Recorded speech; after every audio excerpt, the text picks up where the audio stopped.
externo, dentro y fuera del servicio público. En el cargo público, pues es lo mismo que habría hecho fuera, defender el patrimonio cultural, combatir la corrupción. Esta manifestación ocurrió el 13 de septiembre de 2021. Nunca se me va a olvidar, es uno de los hechos de los que me siento más orgullosa. No fue sencillo, sabemos que Guanajuato es un estado muy conservador, pero tuvo la suficiente resonancia como para que llegara al plano internacional.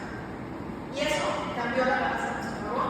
En un proyecto de demoler una cancha deportiva, contratar obra pública, construir una plaza comercial y poner a las noticias. Y a pesar de que estaba impulsado por el presidente y avalado por el ayuntamiento, el Congreso y el gobernador, ganamos. Y creo que el cargo público ayudó significativamente a eso.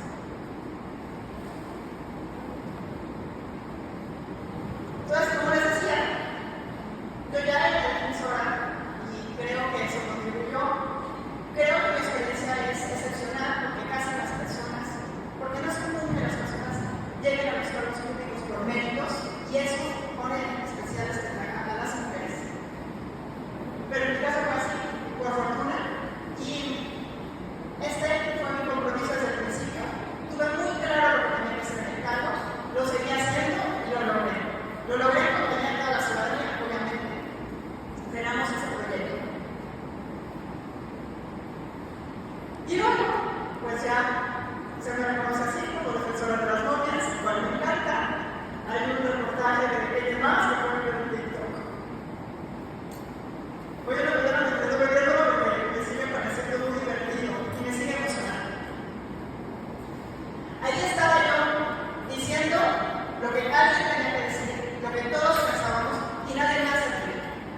Esta ceremonia fue muy interesante. El 9 de diciembre de 2021, para esto ya había llegado a cargo. Siempre en Guanajuato, el 9 de diciembre, conmemoramos la incorporación de esta ciudad en la lista del Patrimonio Mundial de la Humanidad, Patrimonio Cultural de la UNESCO. Luego sucedió en 1988. Y ya sabía que el presidente municipal en turno iba a decir: oh, cuánto vamos al patrimonio, lo cuidamos, lo queremos y lo defendemos. Cuando sabíamos todos que eso no era. Y entonces pensé, si voy a estar ahí, no puedo permitir que mi presencia legitime la ceremonia. Y la solución para mí fue manifestarse. Entonces, ya se imaginarán, hay un ayuntamiento. Algunos creo que pensaban como yo, pero no iba a hacer nada al respecto. Y enfrente estaban 100 funcionarios municipales. Entonces, cuando Navarro empezó con su discurso, el entonces presidente municipal, José Mario, él levantaba la voz y yo levantaba mi cartulina porque no iba a tener la oportunidad de usar el micrófono. Y luego los funcionarios municipales aplaudieron mucho. Y yo entendí que era el respaldo a él y el rechazo a mi pronunciamiento. Pero al día siguiente, cuando veo los encabezados de los periódicos, pues me di cuenta de que no valió la pena. Y sobre todo, cuando la ciudadanía me dice que les hubiera avisado para que yo contestara, porque era lo que todos pensábamos, todos estábamos pensando.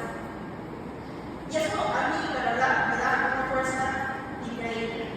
Saber que estoy hablando con lo que piensan y sienten tantas otras personas y que son voces que regularmente se extinguen, se apagan las mentes con las conversaciones anónimas. Pero llevarlo a los espacios de representación es lo que le da sentido a esta emoción. Y no solo visibilizarlo y reconocerlo al interior, sino también al exterior. Otra travesura que hice durante mi gestión fue mandarle una carta al Papa, porque a mí me pareció muy grave lo que estaba pasando con las momias y también una falta de respeto a nuestra dignidad como pueblo, porque las comunidades no se forman solo de personas vivas, también están las personas humanas. Y bueno, aquí aprovecharé para contarles que yo vengo de una familia con paternidad ausente y yo me he preguntado por qué me importan tanto las momias. Y lo que he concluido es que quizá muchas veces en mi vida me sentí igual de vulnerable, de desvalida, de indefensa que esos cuerpos que no pueden defenderse por sí mismos y alguien lo tiene que hacer. Pues entonces ya, llegó la música de recibo, no pasó a mayores, pero aún así me siento orgullosa porque nadie más lo había hecho. Y yo creo que el gran culpable de que pues era tan rebelde, en una medida es el libro. Había leído este libro antes de llegar al cargo público y dice unas cosas muy seductoras. Él es el